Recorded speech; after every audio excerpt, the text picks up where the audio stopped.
Show. Bring it. Let me ask you this question. I would like to ask the AG to propose legislation for what we call small claims court. There are lots of poor people, to an example you just gave, that they have issues with others and sometimes with large firms, but the lawyer fee is greater than the fee you're claiming. It is their right. Yes. A right. The right that someone has. All of our rights exist in context. What is the context for second medical opinion? Because you disrespected the process. No. Jesus, this is common sense, man.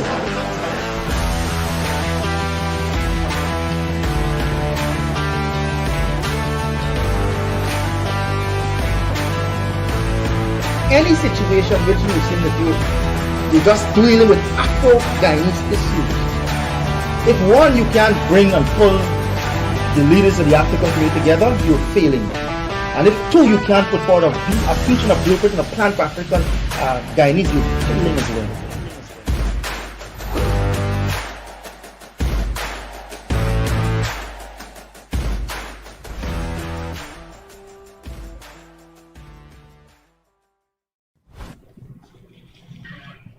Right. Good evening. This is the Monday edition of the Freddie Kissoon Show. It's a live call-in program. As you know, we take your calls about any and everything in Guyana. So the number is on your screen there, 676. I'll ask the operator to put it up bigger. Operator, could you put the WhatsApp number a bit larger? It's very small. Yeah, it's very small. Could you please enlarge the WhatsApp number? Good. So thanks for being with us. We will start with my introduction. Then Leonard has his little piece to say, and then we take your calls. But the calls are priorities in the call-in edition of this program. So we will stop what we're doing and take your calls. Okay, now, I want to start with my column in today's Chronicle.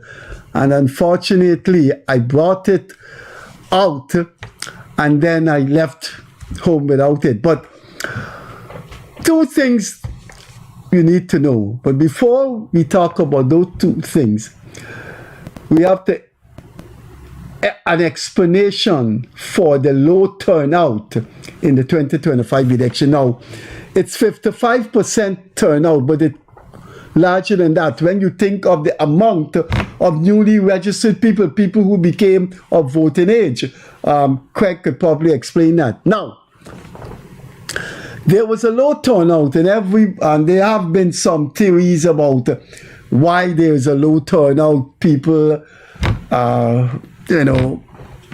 just don't care about politics, and new people who have been registered. It's a different world we're living in. People are a bit fed up with politicians. People just, go about their business. There are many explanations as to why they're low turnout. But listen to the one that I have that has not made the rounds. I've been parading it in my column since 2020.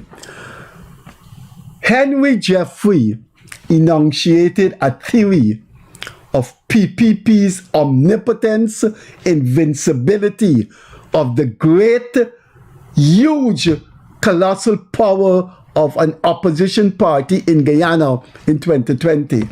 Henry Jeffrey said of the 10 regions in Guyana, the election in 9 regions, the election was rigged, beginning from the 23%, 25% to 76%. 76% in Region 6, 55% in Region 3.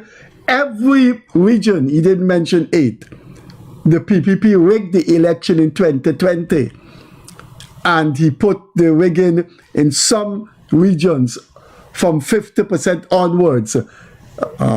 The highest was in Barbies, in which the PPP rigged it by 76%. Since 2020, I've been talking about this because the PNC has adopted Henry Jeffrey's asininity, Henry Jeffrey Herculean asininity. And listen why it's asinine. What happened in 2020, according to Henry Jeffrey and the PNC, does not happen in real life, has never happened anywhere else in the world in the past 5,500, 200, 100 years. The incumbent controls the state, controls the country. It's the incumbent that does skullduggery to win an election. The PNC is saying that the PPP rigged the elections in some areas by 70-something%. And David Granger, who was the president then, former head of the army, Joseph Harmon, Minister of the Vice President, former head of military intelligence of the army, Eddie Collins, former head of the army, advisor to President Granger, Winston Felix, former commissioner of police, minister in the cabinet, Mark Archer, lieutenant colonel in the army, minister, not minister, but communication director in Mr. Granger's office. The PPP rigged the election beginning from 25% going up till it reached 76%. And all these people, the incumbent in 2020 with Roxanne Myers, with Keith Lowenfield in charge of the election, the PPP just waded through Guyana, rigged the election in 9 regions. You didn't call region 8. And the incumbent was just smothered by an opposition. You know what I have been saying since the PNC adopted that? That if you tell your supporters that the PPP is invincible or conquering, when 2025 comes, they're going to say, look, them people was in opposition, and look what them people do. Them people been in government the past 5 years. What you think they're going to do? I am voting. If they didn't have power and they control the country and the election in 2020, what going to happen here now? Look, don't worry with that. I am voting. And then guess what? Last week, Amanda Walton said, and I brought the quotation and forgot it home. She said, the PPP can now do what they want with elections and you can't stop them. So they are now free to do whatever they want, and they're doing whatever they want. When you tell people that in 2025, in 2030, you can't tell them to vote for you because they're going to say, look, you hear what Amanda Walton deserves said? You hear what Aubrey Norton said? And Aubrey Norton said the 2025 election was rigged. The PPP was unscrupulous rigging. Ladies and gentlemen looking at me, listening to me, how is it possible for you to get people to vote in 2030 when you're telling them there's a party in Guyana that is beyond anyone's control and they could rig elections and win when they're out of power, when they're in power? It's simple. And in my column today, I dealt with that and I made an analogy to the Boxing Day Test cricket in Australia. That's the cricket that gets a Boxing Day, that gets a lot of crowd. Nobody's going to go on Boxing Day for Australia's playing Nepal because people want to see a fight. People want to see India and England fighting Australian boxing with pace bowlers and spinners and fantastic batsmen. They're not going to go on Boxing Night because they know the results. So why are you going to vote if the PPP could do what they want with Guyana? And the PNC said that in 2020. Aubrey Norton said that in 2025. Amanda Walton went higher. She said the PPP could do now whatever they want. I will ask Craig to comment, but if the operators listen to me, could you put back the WhatsApp number the way it always was? It's too small on the screen. Is the operator listening to me? Yeah, just go ahead. Go ahead. Could the operator put back the WhatsApp number? It's very small on the screen. Craig, I don't know where the operators have gone, so over to you. Yeah, good night again, viewers. Thanks for tuning in. I share the sentiments Freddie expressed in that, for example, in 2020, I was a fierce defender of the coalition with respect to the election, and I've explained that in several writings and even on this show. But I was a fierce defender because I believed certain things and certain facts. And when I no longer believed that, I no longer defended it. And one of my conclusions is making an attempt to rig the election for yourself is one thing, but to claim that the PPP, who is in opposition, rigged the election is an entirely different thing. And I often say I don't want to hear anything, because if you control the vast resources of the state, you control the police, the army, and all of that. You have sympathetic GCOM outfit, and you're saying to me that the PPP rigged the election. I got a difficulty with that. Then if they did and successfully did, you deserve it. You got a call. Right? It is as plain and simple as that. Hi, good evening. Could you turn on your volume? You got to turn your volume down because we're hearing back everything. We're hearing everything we said just now. Okay. Can you explain what is the hullabaloo of the PPP and the PNC controlling the RDCs? Region 4 and Region 10? Yeah. We'll do that before the Can night you is out. explain that? We'll do that before the night is Pardon? out. Okay, thanks. Yeah, thanks for coming through. Hey, good evening. Good evening. Hello? Yeah, please turn your volume down. Yes, Mr. Craig.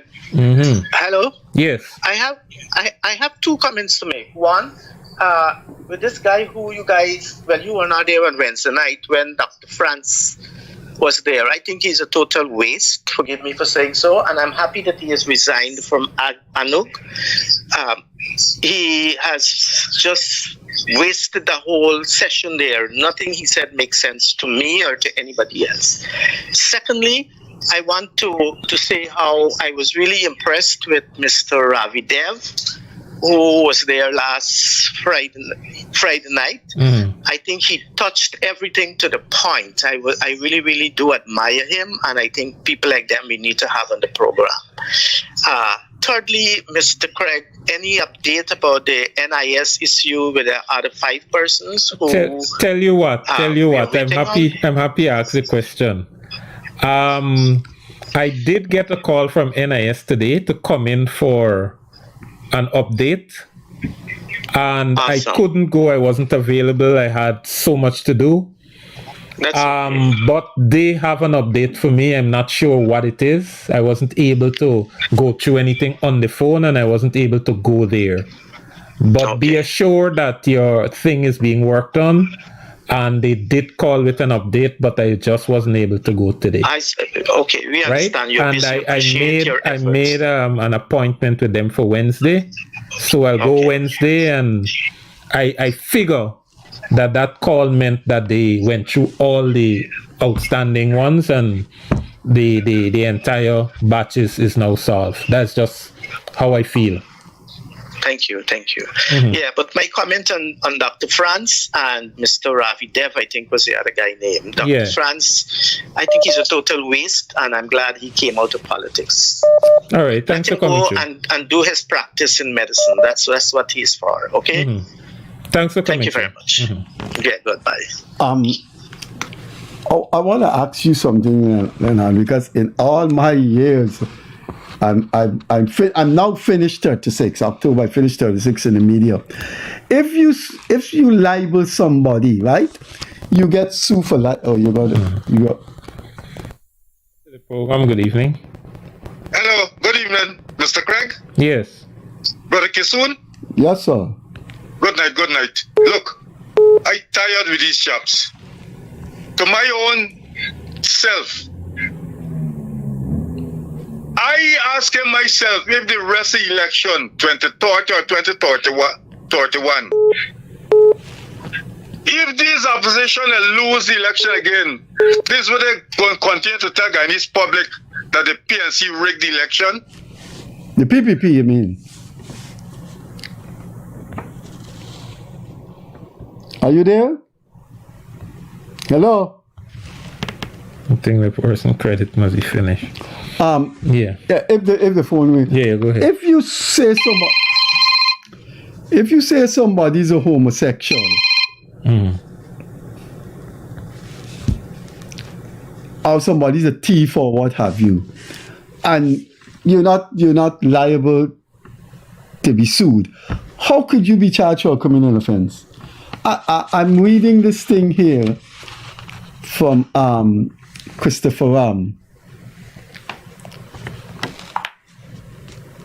I'm reading this thing from Christopher Ram, in which they sued. Yeah, I'm reading this thing from Christopher Ram, in which they and Niger Hughes, in which they sue. GKH Lal is suing Mr. Mikhail Rodriguez, known as Guyanese critic, but they're also suggesting that he's criminally liable. So if I say a man is a homosexual or a man is a thief, isn't the libel the route to go? What is a criminal offense there? No, You tell you just now. Good evening. You know about that, you're a lawyer. Pleasant good evening to you. Hey, sir. Two issues, please. Before the election, at one of his press conference, someone in the media people asked Mr. Jackie about the census results, and his reply was that the people at the Bureau of Statistics, they are in charge of that. I'm asking if can we get some official from the Bureau of Statistics to explain to the nation what is hold up in the census report, what is causing the delay. It was done since 2022. A lot of money was spent to do the census, but nobody's saying. They're not saying what is the problem with the census. Why they can't have the report yet. And secondly, these bank issues and some other issues with government efficiency. I believe Ghana will continue to have inefficiency in government service if something don't change. And this is what I mean. We have a president with his ministers and so forth. And the Guyanese people tends to want the president and the ministers to look after, to deal with things for them. But you have one president, you may have 20-something ministers, but we have a whole country to deal with. Yeah. No, the president cannot go about. You have, at the moment, you have these RDCs set up themselves. But you have 10 RDCs, all 10 of REOs, you have 69 NDCs. You have 10 towns, and everybody have the duty, and you have a small area, a span of control area you to control.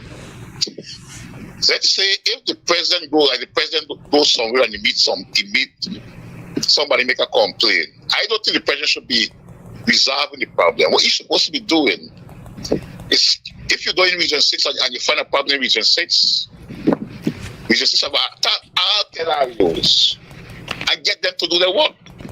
Instead of you going by yourself, calling some engineer, tell somebody to fix this problem. But when you meet a problem in Region 6, Region 2 has the same problem, Region 3 has the same problem, Region 9 has the same problem. This NEC has the same problem. I don't know, the same problem. What the president need to do is to get people who's in it to do their work that before they go in by themselves are fixing these problems. If they don't change, as the name of Ministry of Government Efficiency now, if they don't change that, it will continue to happen. And only when the president or a minister turn up, then a problem not fixed. There is not proper management. There is not proper that you always turn up by yourself and then a drain not fixed, then this not fixed, and then this not fixed. You got to get the people in the position to start doing the work. Good night. Yeah, thanks for coming, Joe. Yeah, what he's advocating, I advocate for it on this very program. And I said, especially in this term, the president, the government has got to turbocharge their local managers to deliver services to people wherever they are found.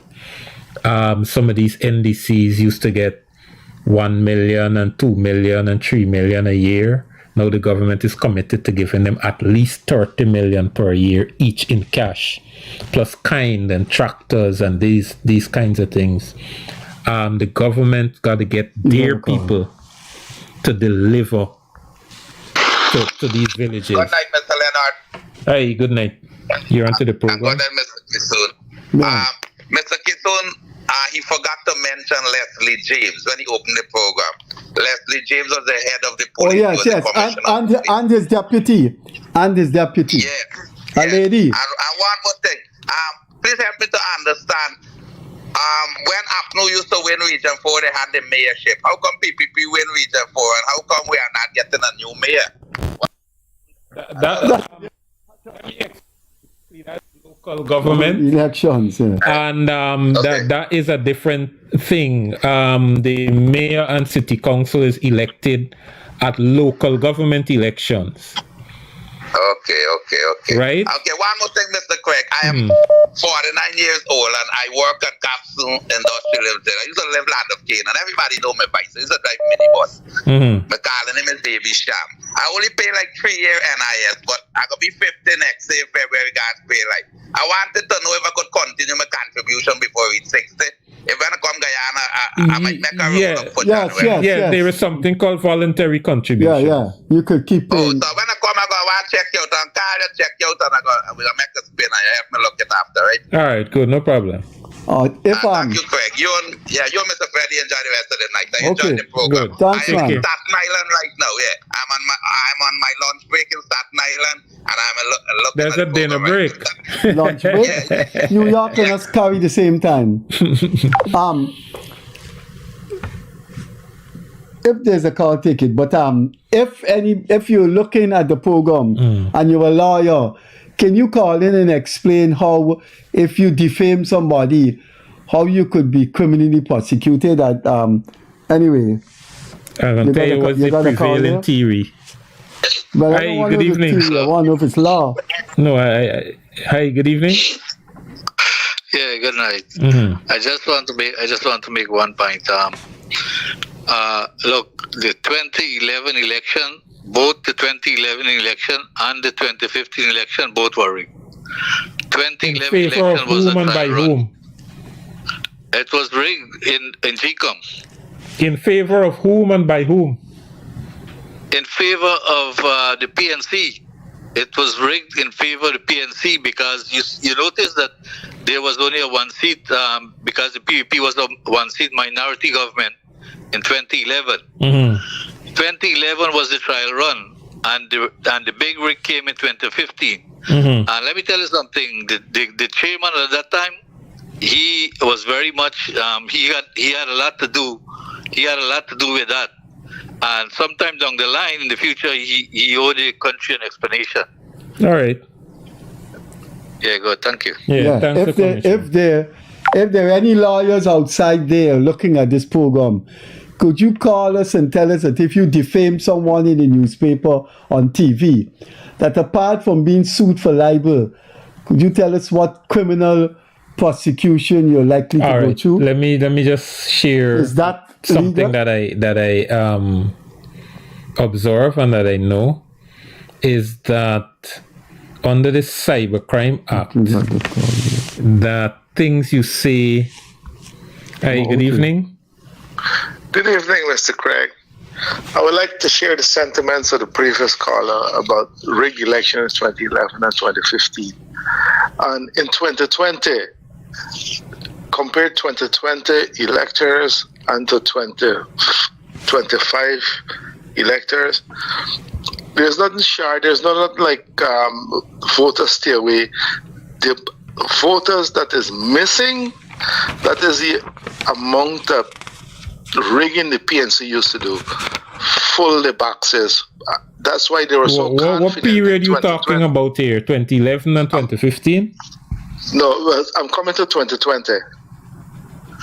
2020 compared to 2025, we're missing like 30,000 voters. Everyone is saying voters stay away. That's the amount of voters or the amount of thieving the PNC used to do. Plug the boxes with multiple voting, and that's why they were holding out. That multiple people voting and dead people voting, because they're the ones who did that. Thank you so much. All right, thanks for coming through. Look. Yeah, the cybercrime thing. Yeah. So if you say the same thing on if the thing you said on the internet, on Facebook, you're liable to be charged as you say a man is a homosexual, a man's a thief. You're saying that on your podcast, or you're saying that on your Facebook.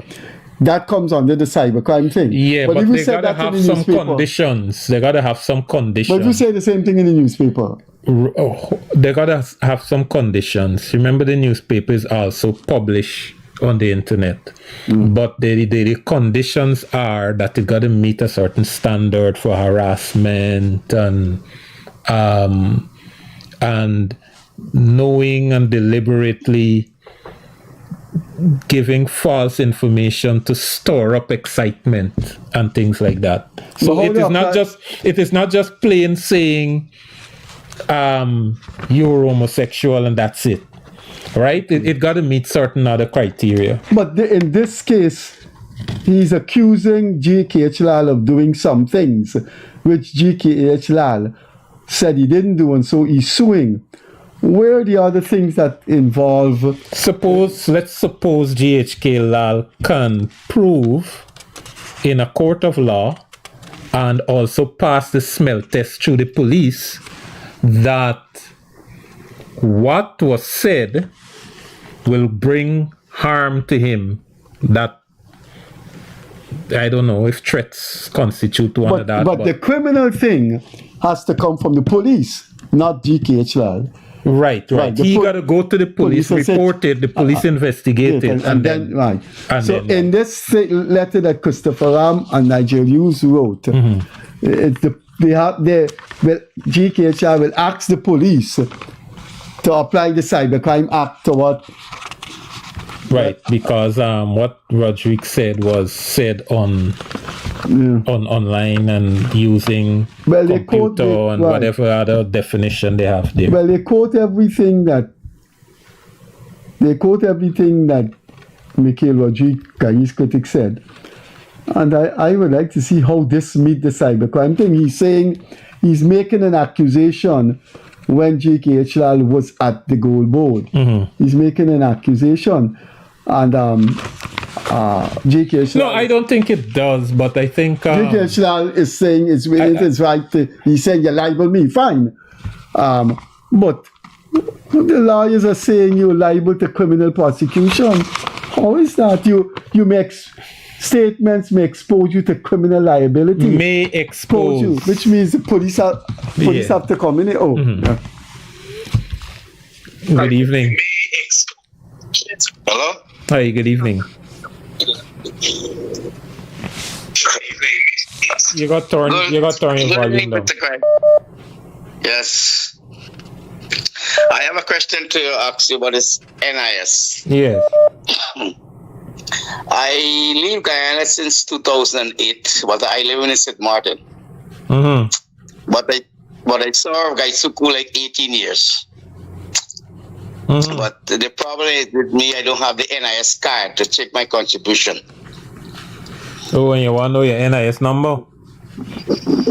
Yes, I want to know the number to check my contribution if I make the 750 when I reach, if I could self-employ and pay it.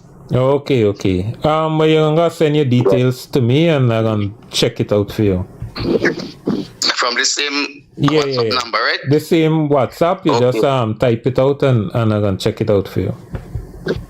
Okay, thank you to Mr. Craig and Freddie Kissoon. Have a good night and I enjoy your program. Yeah, buddy. Thanks for coming through.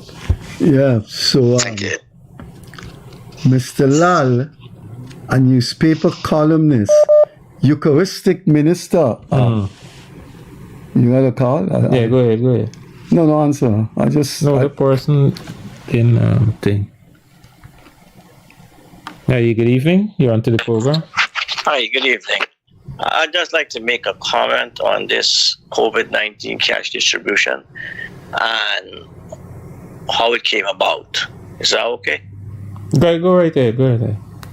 All right.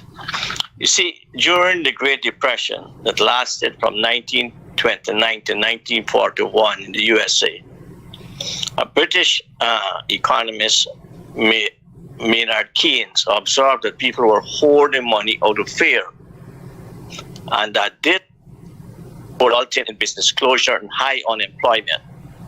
This process formed a continuous loop. Keynes said that the loss of money in the system due to this hoarding of cash must be supplemented by government spending. Franklin Roosevelt did that, and he came out of the Depression. During the March meltdown of 2007, Obama did the same thing by giving extended unemployment for 2 years and subsidizing healthcare payments along with other spending. During the COVID crisis, we were given 3 cash distribution and told not to bank the money but spend it. The USA was afraid of a recession and ultimately a depression, as people could not work and businesses were failing. By spending the 3 cash distribution, the USA did not go into a recession. It was not disgraceful to take the money and spend it as Mr. Kissoon feels. We did it for king and country. So he needs to rethink his position when he said last week that it was disgraceful and he refrained from taking the money. That's all I have to say. Oh, okay. Thanks for coming through, Freddie. I don't understand what he's saying. Right? No, it's just pass on. I understand. That's all I have to say. Hello? Yeah. Go ahead. I don't understand what he's saying. People are entitled to their opinion. I hold the moral position is that if the state is giving me money for a specific purpose that I was not entitled to, I wouldn't take it anyway. Good evening. Hello? Yeah, you got to turn your things, your instrument down. Hello? Yes, hello, go on. Good night, Mr. Kissoon, Mr. Leonard. Yeah. Good night. Good night. Go on. Mr. Please. Kissoon, Mr. Leonard. Yes, please speak up, sir. Go on. We're listening to you. I just called for a follow-up of NIS. Okay, as I said earlier, that I received a call to go check out what was the results of the thing that I left with them. But I wasn't able to deal with it today. I had tons of other things to do. But I have an appointment for Wednesday, and I'll go and get the information, and everybody I figure will be contacted before the program next Monday. Next week? Before. So by the time we come next week, everybody should be contacted. All the outstanding things that we were looking into. All right, so I want to pivot a little to the RDC scenario that has been happening in each of the regions. Some of the regions, there's a foregone conclusion. The PPP had outright the quantity of votes that they needed to run the region completely. I think region 1, 2, 3, region 5, region 6, region 9. Yes, those are the regions that they have complete thing. But there were 4 regions that the PPP did not have the necessary votes to, in and of itself or by themselves, win the chairmanship of the region.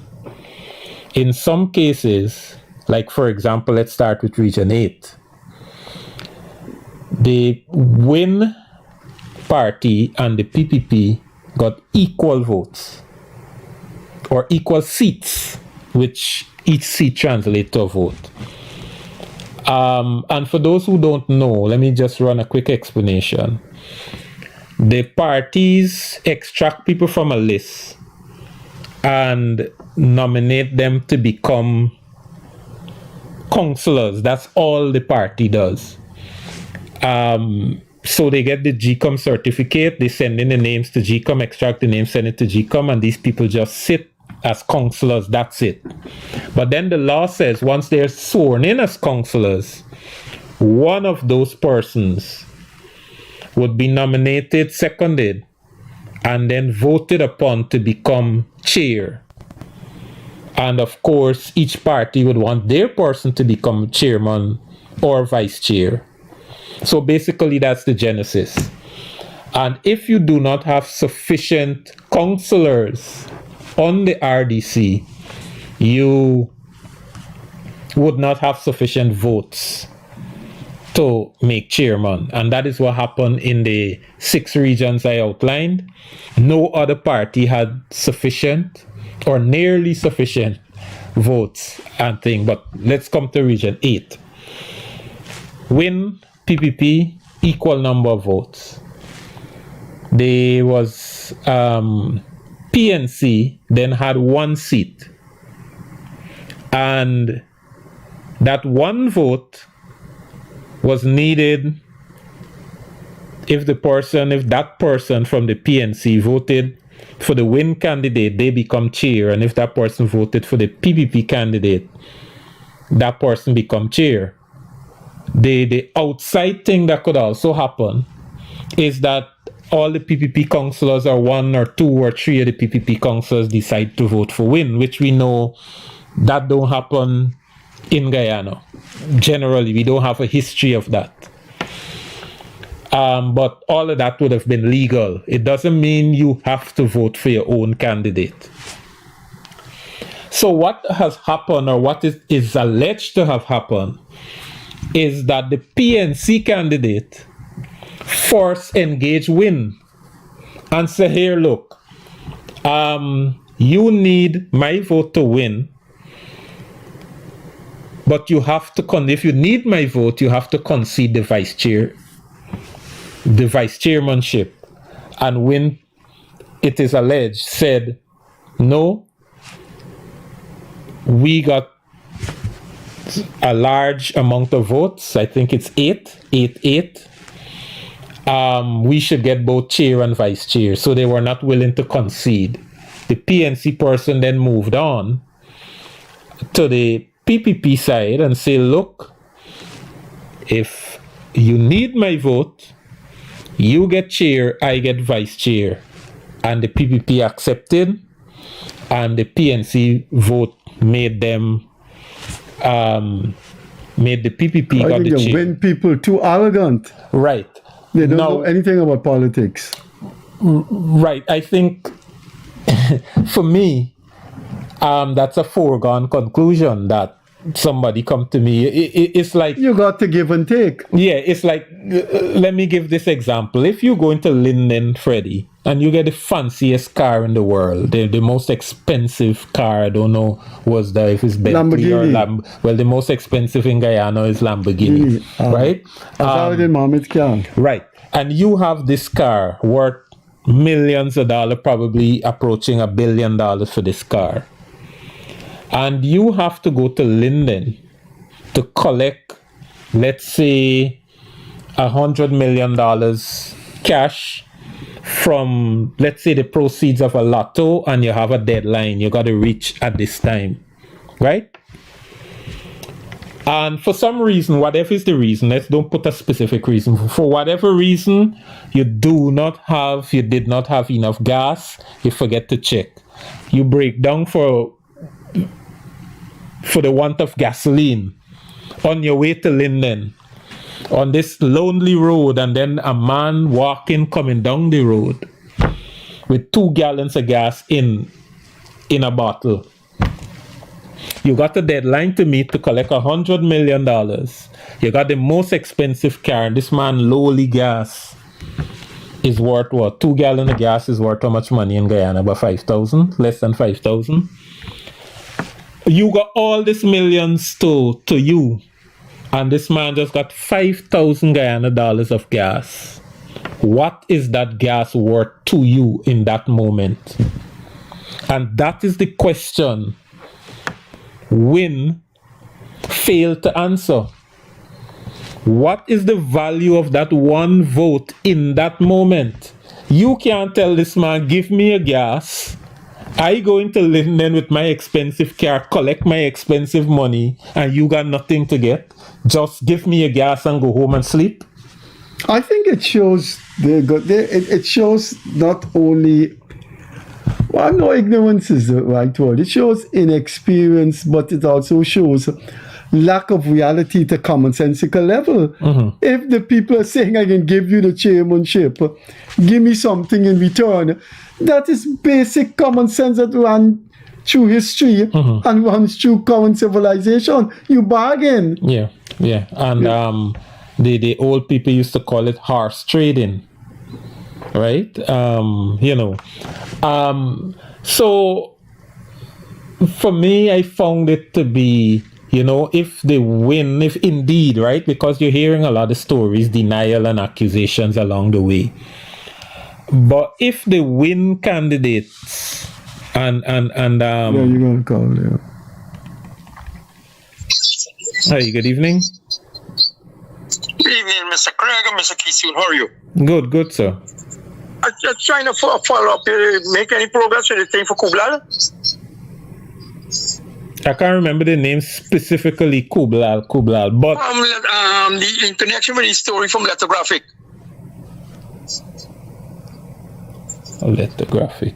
I just send back the photo. I send back the information to you last Monday. Whatever information you send, I compile it because I have a spreadsheet that I put down everything on. Spreadsheet is a bad word now in Guyana, but I put everything down on and it was submitted. Right? Don't hold me to a specific name that I can't recall specifically now, but I can assure you that what you sent to me was sent, and as I announced already for tonight, that I was called in for an update, but I was not able to make that or keep that appointment. And I should have done that today and gotten all the information, but as I said, it sounds as though they were all solved, and each person will be communicated with before next week Monday. So when I come next week Monday, I'm hoping that I'm coming to say the entire list is taken care of. Because he in the country in Guyana, and he looked after his passport. Yeah, he's in the country. And he went into NIS, but the NIS pushing him around, man. All they keep asking, he tell you this, and say he's going back and forth. The same thing all the time they're telling you at NIS. All right. I'll try. You sent his number? Send his number now. Let me get on to him, and if I gotta go in with him or something. Oh, because he's going to Suriname sometime this week, and he's coming back to his house in Suriname. Just message me his number or ask him to call me. All right, good. I can ask him to call when he come back. Good. All right, thank you so much. Yeah, thanks for coming through. Yeah, so as I was saying is that when you get that stiff neck approach that WIN has adopted, is not. I don't think it augurs well for WIN and what, people expect, But there's a wider implication, and it is happening all the time anyway. Good evening. Very good evening to you, sir. Mm-hmm. I got two things to say. The first thing first, I would ask about the Attorney General. There is a number of things pertaining to that happening to not only myself, but I sure other persons. And I don't want to, stir up anything, create any whatever. But the insurance company that persons trust to get the belongings trust to insure and what's not, and when it's time for certain things to happen, it is not happening on time and what's not.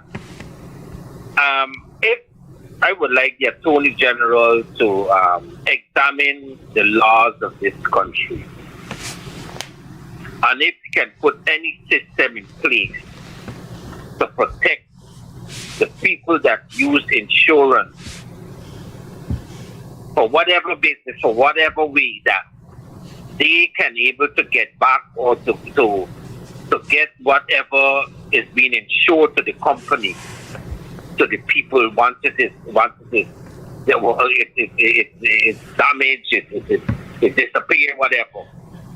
But somewhere the other, I think they should gather the rule of the Constitution pertaining to insurance. I don't want to cut you, sir, but insurance reform cries out for legislation in this country.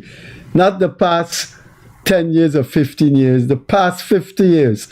When I was growing up, I actually used to hear people say, educated people, that insurance is legalized fraud, legalized criminality. Anyway, sir, go ahead. I think you get cut off. Yeah. Oh, you're still on? The second thing I wanted to say, I know that, as I said, I don't want to stir up anything because, I think there is a lot of construction that's going on right across this country, especially in the town areas where they're turning these walkways into concrete strips, etc. and what's not. I would like, I don't know if it's the NBC or whoever responsible for the environment, because of the heat of the heat of the country, or the heat that penetrates our country. If they could get some, I don't know, the drainers that they have should be lodged with water to cool the system, cool our country. Either our canal should be filled with water. Somewhere, I don't know how they could do it. I never study environment, but the place is extremely hotter right now in our country. I don't know if you notice it, if you know, but when I look at the infrastructure that is taking place, if they can put more trees, if they can somewhere or the other,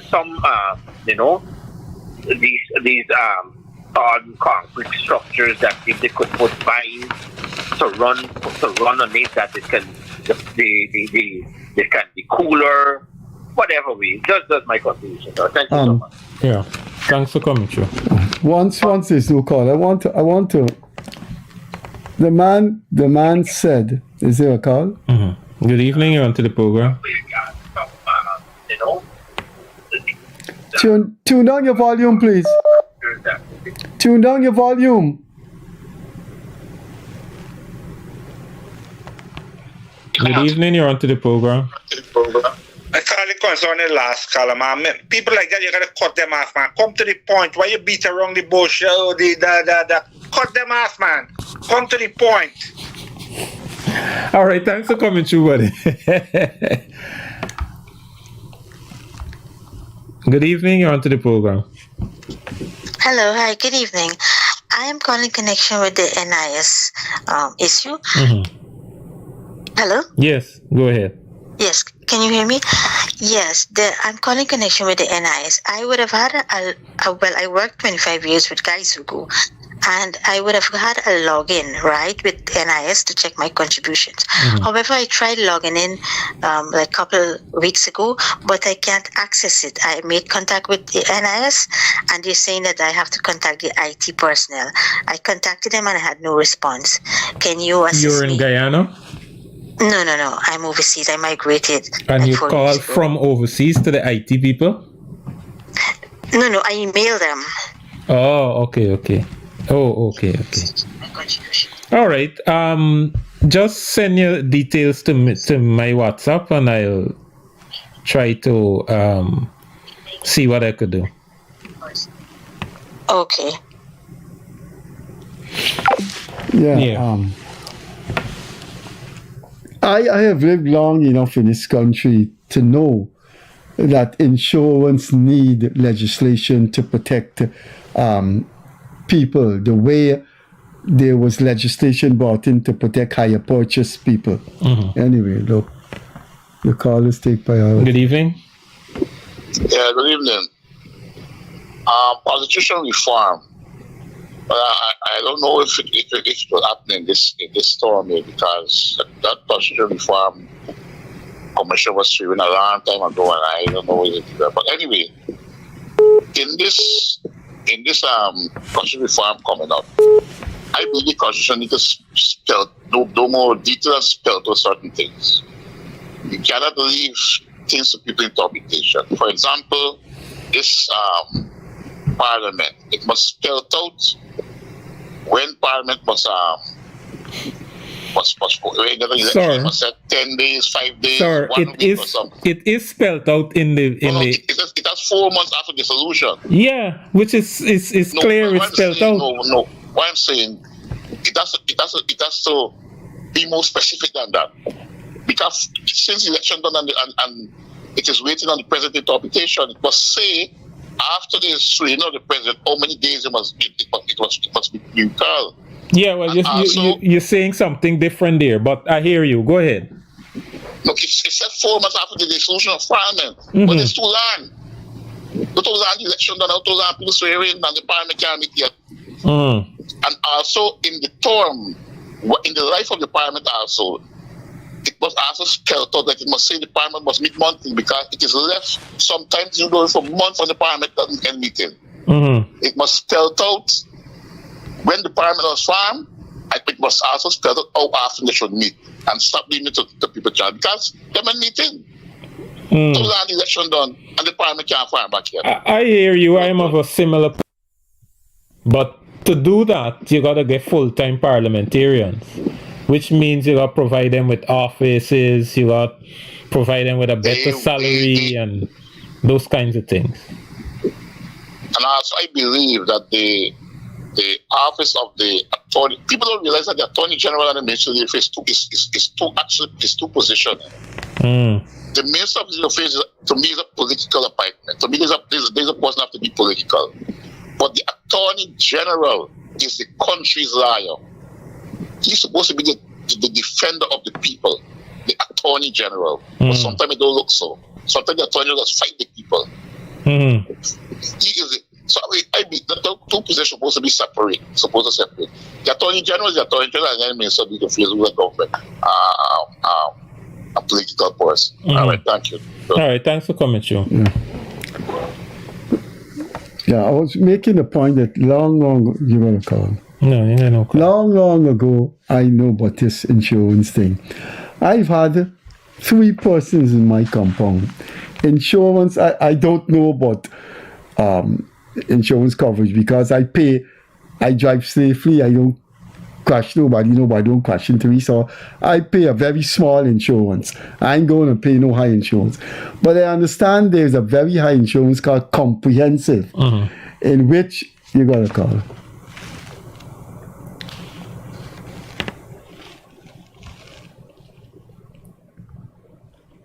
Good evening, you're on to the program.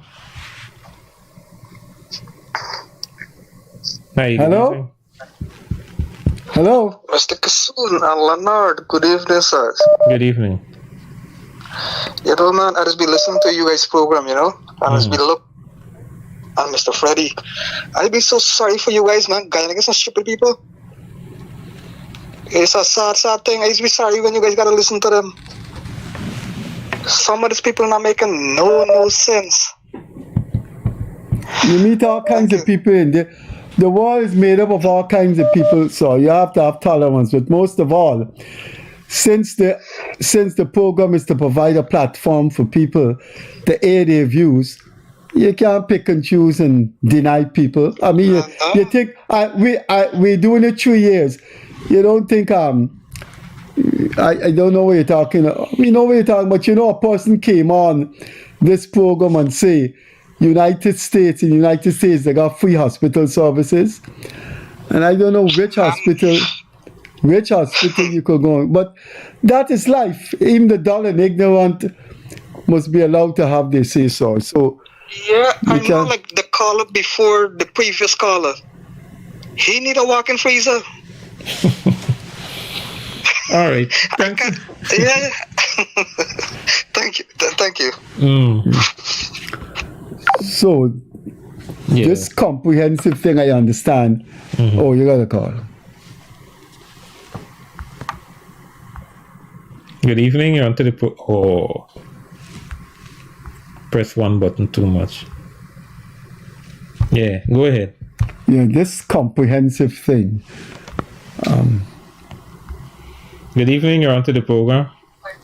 Hi, good evening. I'm calling connection, right? But I have a land issue, right? I applied for a house lot since in 2011. Okay, and I got an acknowledgement letter stating that I'm entitled to a high income land. On to this day, I was never been allotted a land. I made updates in 2021 because I've married, and I made updates. You're in Guyana? No, but I'm planning to go back to Guyana to live. That's why I applied before I came here. And on to this day, I haven't heard back from Central Housing and Planning. Nothing.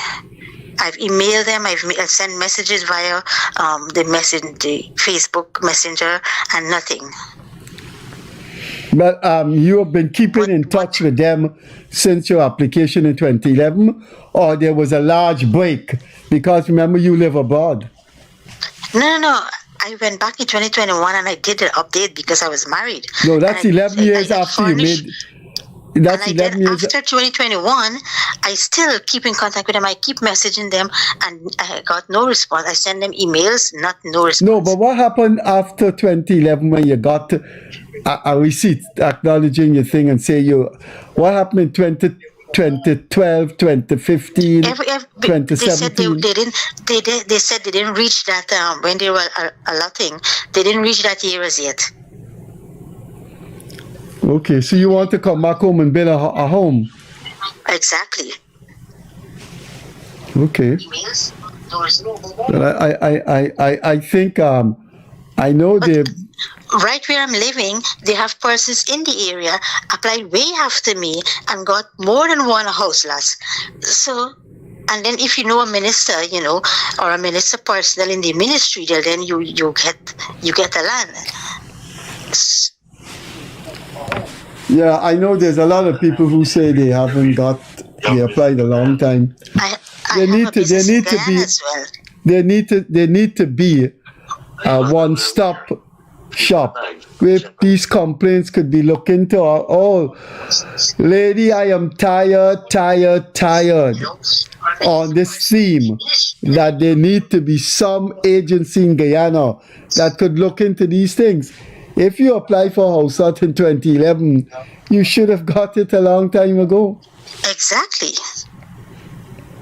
I don't have the answer. What we can do is provide you with a platform to express your grievance. But good luck. Okay. Good luck, madam. Okay, thank you. Thank you very much. Yeah, thanks for coming through. You know what I think, Freddie? My theory is this. Good evening. Thanks for coming through. Hi, good evening, Mr. Craig and Mr. Freddie. I would like to make a concern. This is about this robbery was continue happening at the Stabrook area by the clock. You know that almost every day somebody get robbed around there, and you don't see police present around there. So, but hold a sec. You just gonna take out a joint and start to smoke it. I think so much police can come down for you. Yes, I know that. So I say like you gotta be police in them things. You understand? Because last week Thursday. My daughter get robbed down there. She's only 18 years. And you just imagine a young 18-year girl hustling for work, for earn little money. You understand? And these guys just looking for rob people. But everybody in Guyana knows about that 5 years ago, 10 years ago, 15 years ago. Except for study abroad, I've lived my whole life in this country. I don't go for no holiday, nothing. I just stay in Guyana. And so I hear about these things last year, 5 years ago. I don't understand Guyana. And so imagine, so they no minister in here about these things. If everybody could hear about it, why they can't hear about it? I am telling you, everybody in Guyana know by the area you get robbed. Everybody know that. I grew up knowing that. But there's not something nice, you understand? They should do something about it. Because it's some way that people get used for pass through by the reading boat and so on. But why they have some anti-crime guys around Georgetown? They ride to a bus. And everybody knows they're always there, they're in black clothes, riding around. Why they don't have two of them by Stabrook riding around? I think they got a little outpost there. They have an outpost there, but where it's located, they can't see when you get robbed. But it is only outpost, it does not police. Yeah. All right. And one of the outposts got surveillance camera. It's what you think going to work those camera. It's the same police them, and it's them in the thing. So it's the same thing, but. All right, guys. Thanks for coming through. Sorry about your daughter. Yeah, all right. Yeah, buddy. Y'all have a good night.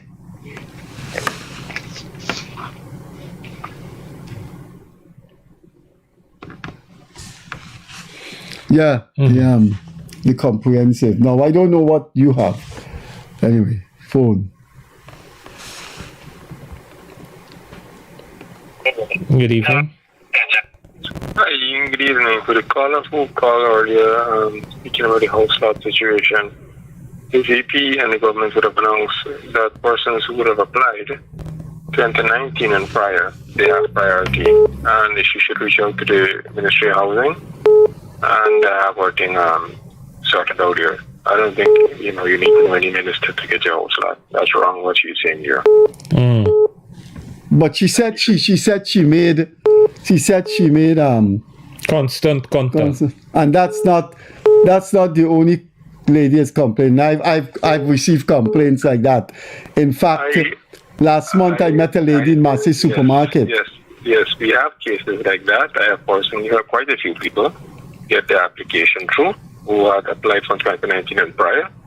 But sometimes, these things slip through the crack. You just have to be consistent in what, you want. It's in your interest, and you have to go back and, everything is not perfect. We know that. Oh, okay, sir. Thanks for coming through. So I just want her not to just throw him like that. You got to come in and stuff. That's not right. All right. Good. Good evening. You're on to the program. Yeah, good evening. That another story is the vendors them. The vendors them is part of it. All the vendors that sell around the area, they is part of the thing. It's them that have to get the shape up. They are part of the whole They're right and speak around, don't do nothing and don't send out. They are part of it. And Guyanese are some of the smartest and brightest people in the world. America, the most stupid people are Guyanese. Crazy. So the man who talk to you more stupid than anybody else. Thanks for coming through. Good evening, you're onto the program.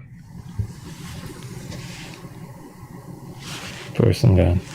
He said somebody that talk more stupid than No, somebody calling and say somebody stupid must cut them off. Yeah. Just referring to. Yeah.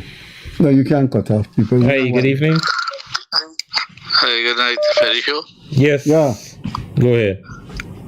I want to add to the caller that called earlier said that the daughter was robbed by the clock by Stabrook. 20 years ago, a guy came and slapped me just like that. And the next thing I know, I was getting robbed right in front of Stabrook Market. So that is not new. That is a regular thing. And the government seemed not to have a plan for that area. Another thing, another issue I want to touch on. It seems as though the government roadside and reserve is a free-for-all because business popping up non-stop all over, and apparently like that's the best place to do business. Whether it's a restaurant, barbershop, saloon, whether you're selling potato, cassava, dog food, anything. So you know there is a spot by the bridge. It says emergency stop only, the new bridge. Look at it. Before long, that can become a bus park or a car park where people come drop off and pick up and go over the bridge, like what used to happen at the old bridge. And all those reserves that you see along the new highway, sooner or later you're going to see truck park up selling pine or selling fruits or selling something. One, you can start at one, then another man going to come, then another one going to come, and the next thing you know, oh, we are here 40 years, we are here 20 years.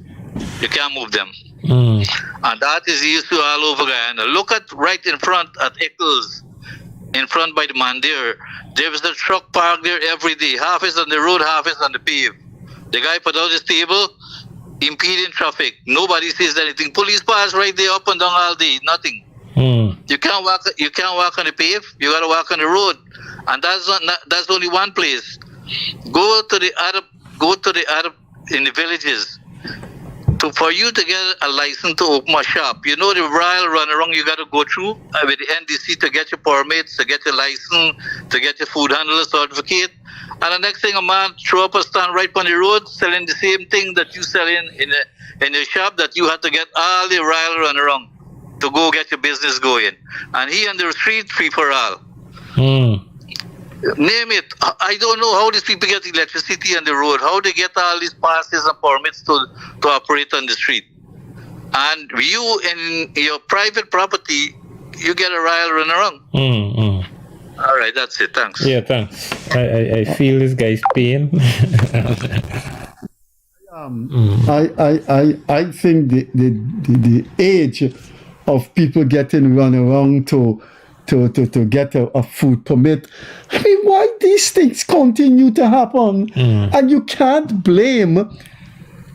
I hate when people knock the president or the government for this. The poor president got so much things in his hand. He don't know a food vendor getting a hassle to get a shop getting a hassle. Good evening. Hello? Hello, good night. Can you guys hear me? Yes, go right there. All right, sir. So I just want to make a quick comment, and I know that all the program that you guys provide for the people, and it seems as though that the people that are calling are mostly Region 4 overseas and Region 10. But is there a platform where like the hinterland regions can get to you guys? They have issues too that people are not really aware of. All right, so let me explain. The WhatsApp number on the screen, if you call and you're not able to get through, you could just leave a message. No, I'm saying, but Leave a message, and if it's the kind of message we could play on the program, maybe we could add that feature where we play a message so people hear your opinion. But you got to be concise and to the point. State your opinion, and we just play it, and then we could always have a comment on it or whatever. So that could be an alternative. Okay, leave a comment or it could yeah. Perhaps we could add that feature, Freddie. Yeah, sure. They could send a voice note by WhatsApp. I think when once it's clear and concise and so on. Yeah, when Gaddafi was here, people used to do that. Yeah. We should tell people to do that. Mm-hmm. Okay, that's good to know then. I mean, you guys just yeah. I think next week we should do that. Yeah. Thanks for coming, Shooter. Have a good night. Good suggestion, yeah. All right, bye. Yeah. I get lost with this comprehensive thing. Now, I don't know what insurance you have, but I've been told that comprehensive is a very expensive insurance. And that is because when you get into a problem with your car, they really cover an actual another car. Yeah. And I have had serious complaints about people getting granular around when they can't get problem for comprehensive. I'm talking about two persons in my compound, very hard-working people. Yeah, what gotta happen is that the process gotta be simplified because one, you gotta get police report. The police takes a while to get the report. You got several things you gotta get. And then the insurance. And then when you get all of that and put it to the insurance gotta, above a certain amount, they gotta go through this manager. From the manager, you gotta wait till the board meeting. And you pay comprehensive. Yeah, and a board meeting might be once every month or something like that. No, man, the man is why I get called. You have to have legislation for that. Yeah, so they depends on the amount. If it's a small amount, line manager could make the decision. If it's a amount comprehensive, it will be a large amount because you're paying comprehensive. No, it depends on the size of the accident. Okay. Right? And so on. And if you got to pay X amount or a large amount, I think it got to go to a board meeting. I have got complaints. All of that could, yeah. I know a guy who's an engineer that worked with Jerry Gavaya. How they carry that man through the mill. I have two people in my compound. These people paying comprehensive. And I'm telling you, 6 months. Anyway. Yeah, but Freddie, the thing is this. No, but the thing I wanted to talk about, that guy saying when you have a shop, and I heard that thing so many times, when you have a shop, how long it takes to get a food handler certificate. Leonard, you ever pass, I might see while often, you ever see the police clearance thing? It's a small little place, and it's man, people want police clearance to get a job. People want police clearance to get into a university. Some university acts for police clearance. Some, you got, these are services that you have to provide for people, man. I pass that seawall often. I look at that place and I said, people should not go through this. Look, you got to call, man. You're onto the program. Good evening. Hi, good evening. I'm called to make 2 comments. I heard a lady saying that she applied for a house lot since 2011. Isn't she looking for otherwise that from a except government provided a house lot? She can't find some private body to get the house lot. No, man, don't say that. I won't go down that road. Sir, don't say that, please.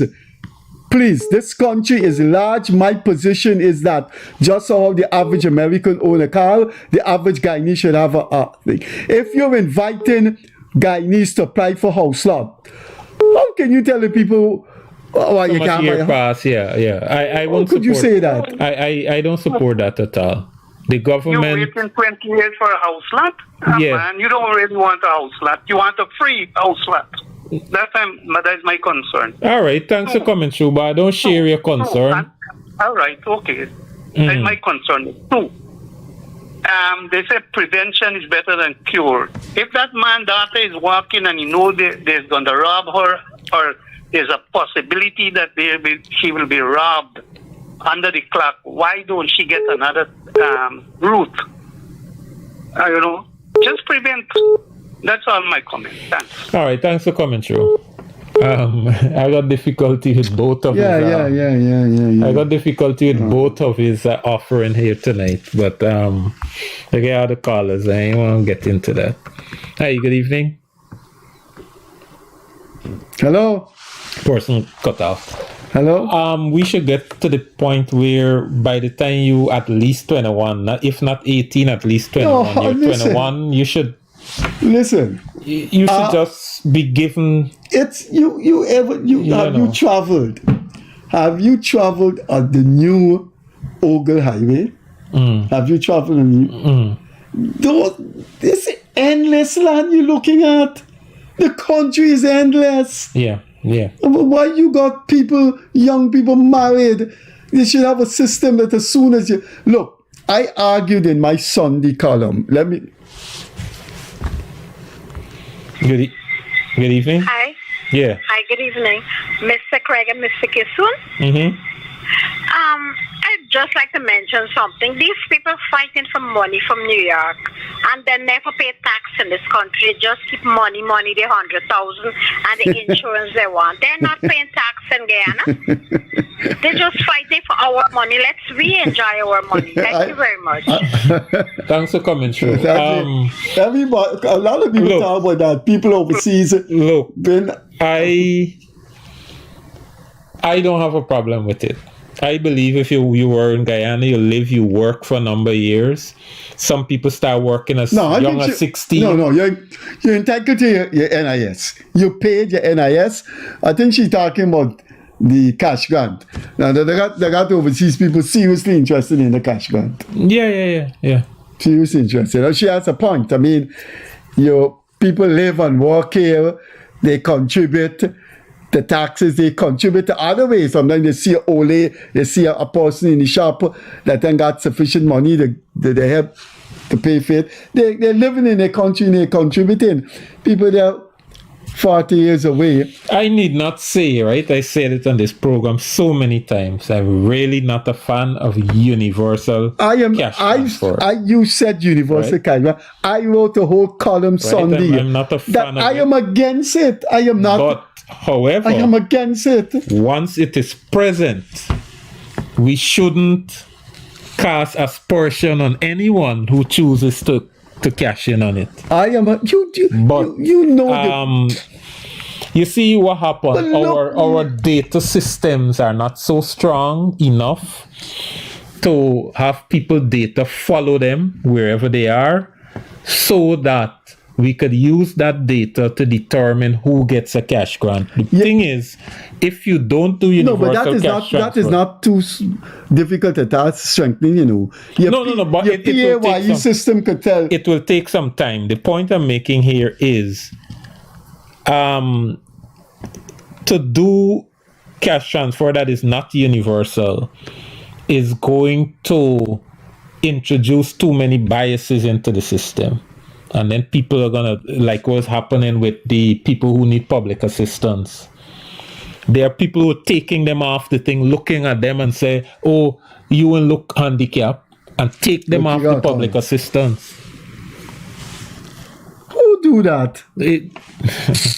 Up to last week, the vice president was addressing it at his press conference. So you just take a look at people. Good evening. Yeah. I know of cases like that I have to make intervention. Hello. Good evening, you're onto the program. Yeah, goodness, sir. I'd like to make a comment. You see the guy who calling us and say that you gotta wait 20 years for a house flat. The guy know what he's saying. Now, I grew up, we all grew up in Guyana. You apply for a house flat. It takes 10 years for your application to go through. Then it takes 3 years for the call you back. Then it takes the next 3 years for the show you the house flat. When they don't collect your money and everything. People want to build a house. People want to do things. When you reach the age of 50, 55 in Guyana, then you can get a house flat. when you gotta use your strength for building a house to do your thing. You gotta wait till you was 55 years in Guyana for get a house lot. Wow, in your house lot. That's not all. That the government doing the thing, not a problem. But I'm looking on small man problem. The open housing scheme, okay. Put the water into the housing scheme, develop this one housing scheme, so people could move in and start building the house. People renting places with 100,000 or 150,000. People want to open the land and build a house, but the access there is not there for people to go and build a house. They just call you, get the land, collect your money, left you like that. Now you gotta wait the next 5 more years. You gotta never know if them go develop the place for you go and live. That's nonsense. Over West Coast, 2 years West Coast, open a housing scheme on West Coast. They're putting in the utilities in West Coast and people get up a ground move. East Bank I talking about back a diamond. So I gotta wait the next 5 more years, hoping and pray that I could go and start build for me land. Oh, that's so not right. So you get a land at the back of Diamond in East Bank and it's not developed? Yeah, exactly. And they're going in, I explained they're going into 15 years now. What? And you telling me them can't get this right up now? That's so much person working. Yeah, that's the truth I'm telling you. 15 years? They're going into 15 years. All right. Now, Thanks for coming through. yeah. Yeah, I think this particular term of government, what's the pressure the PPP is going to have in this term, and the pressure that's going to be on Irfan Ali's shoulder, and the pressure he is going to create for his successor is You are called. Yeah, this person was on earlier. Hey, good evening. You went to the program? Hi, good evening. Yes, so I have a point concerning that lady just now who talked about the cash grant. So basically, I'm a Guyanese. Okay. I live half of my life in Guyana. Yeah. Right now, I'm in New York. Right? I went to school in Guyana. I did several jobs in Guyana. I paid taxes in Guyana. I contributed towards the Guyana society. All right? I don't need a cash grant. But the cash grant is for unambitious and freeloaders. Having said that, I'm in New York and I still make contribution towards the Guyana economy. Because several times a year, not only me, overseas Guyanese be sending money back home. And that keep the economy rolling. We all know that. And since she is saying that, oh, the oil money is way back home, she's talking about the local Guyanese. This is a fact. You see all the mandir, the mosque, and the churches. You see when they have programs on a weekly, monthly basis, the local Guyanese, they don't contribute towards it. It's we overseas people gotta send money 3-4 times a year. So when these people talking all this nonsense, they go to mandir, they go to mosque, and they go to church and sit down and eat the food. And you know who send the money? It's we overseas. So I don't know what nonsense she's talking about. The bottom line is we don't want the money, but Guyanese is Guyanese. She's a Guyanese, I'm a Guyanese. And I guarantee you, the contribution I made towards Guyana, over 75% of the people back home don't do it. All right. All right? Yeah, thanks for coming through. Thank you. What was the topic we were on when you called? You got a call anyway, so. No. Person. I can't remember what topic we were on. But whatever topic we were on, we just could move on to another topic, because sometimes you lose a train of thought. There's something I wanted to say. I'm looking at the libel letter that Mr. G.K. Lal sent to Mikhail Rodriguez, and it's something I wanted to read from it, but here we go. Good evening, you're onto the program. Yes, good night. I must say that I totally agree with that caller that just called, because, you know, I'm from overseas also. I don't need a cash grant. I'm a contractor over here. But the contribution that we made from over here to Guyana, I will say 80% of Guyanese don't even contribute to the economy that we did over here. So that caller that was talking nonsense, that woman, she didn't know what the hell she was talking. When the economy was lapsing in Guyana, it's overseas they're depending on. When we're selling barrels and selling this and selling that, and that's fact. You guys know that. All right. So it's not about the money that people fighting from overseas. Is it for Guyanese? And it should be for Guyanese. All right. Thanks for coming through. Thank you. Bye. Yeah. I was saying earlier in this term. Oh yes, you were the saying PPP air finale and the pressure he's putting on the person who is going to run after him is that because people, I don't know who created it, but it was created, and we have to accept that that is the prevailing view, that the countries are awash with money and the government must be able to fix things. And hi, good evening. Hi, good evening. I'm on there? Yes, sir. Yes, go right ahead. Yes, Craig and Freddie, you got these guys calling from overseas that they're the ones that send in money to the country.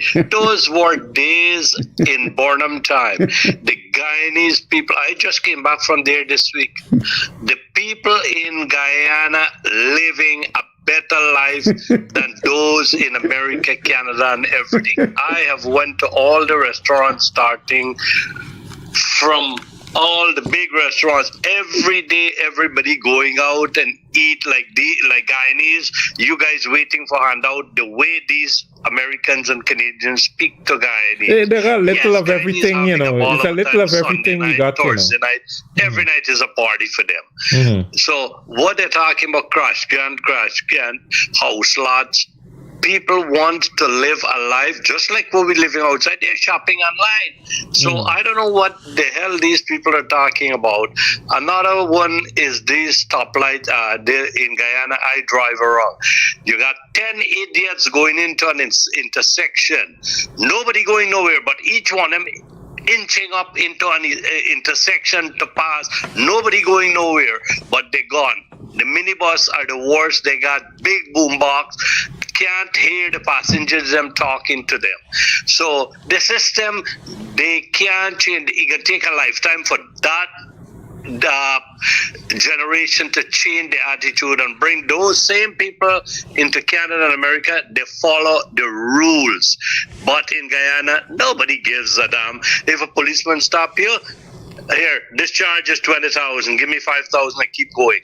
That's why corruption can't stop. And Irfanali and Jagdeo can't solve the problem. It's from the bottom up, not from the top down, because they in their office, they don't know what's happening there unless we raise it here with Freddie Kissoon and Craig. So everybody is contributing towards the craziness that's going on. No stoplight, no four-way stop. Everybody just driving. You check the chaos. All right. As I was saying, and we have there's a huge expectation that the government got to fix this. It was bad all the time, but we ain't got money. We got money now. The government could fix it. And why them ain't fixing it? And that is going to be the biggest contention. And when 2031 comes around, if the PPP ain't got a good answer, for the Guyanese people with respect to those things. This person got 2 times already, just like thing. And if the PPP does not have a good answer for the people of Guyana when 2031 comes around, the PPP could, though it administer the country, though it might do a lot of things, though it might expand infrastructure and all of that, could find itself in some hot water. And that is why I keep saying on this program, and any forum I get inside of the government, inside of the PPP, I will continue to belabor this point, that the government has got to empower its people at the local level and have got to imbue in them service, fix things, fix little things. They got to get rid of this haughty spirit. They got to get rid of this desire to control. And I'm talking about people at the local level. And as some of the callers say, you ain't got to wait for the president come around and walk around. And the vice president said it at one of its recent press conference, that when they go around, they get so many complaints. They're bugging down ministers with small problems. And ministers got to take their time off to address these problems. You got one more call? Oh. Both of these callers are called before. We gotta go, so they gotta be very quick. Hi, good evening. Hi, good night, Mr. Craig and Miss Freddie Kissoon. Go right ahead. Yeah, man, I hear you talking about the PP in Torture 1. PP never lose election in Guyana history. But they have some downfall. We know we have some downfall. Like right now with certain issues. You understand? But I don't see. Hello? Well, we gotta go. Operator say we're 1 minute over time. So that's it. I normally count from 1 to 10, but we're a minute over time. So we gotta close now. If you join us on Wednesday, we will have our guest. And it's quite an interesting guest on Wednesday. So we will see you on Wednesday. It was nice. This is the live edition of our program. Hope you enjoyed it. Hope you learned from it. And hope we provided you with a platform for saying the things that you would want to say and want other people to hear. Thanks for being with us on behalf of our hardworking operators and behalf of our co-host Leonard Craig. We will see you Wednesday evening at 8:30. Same time, same place. Bye-bye. Catch you later.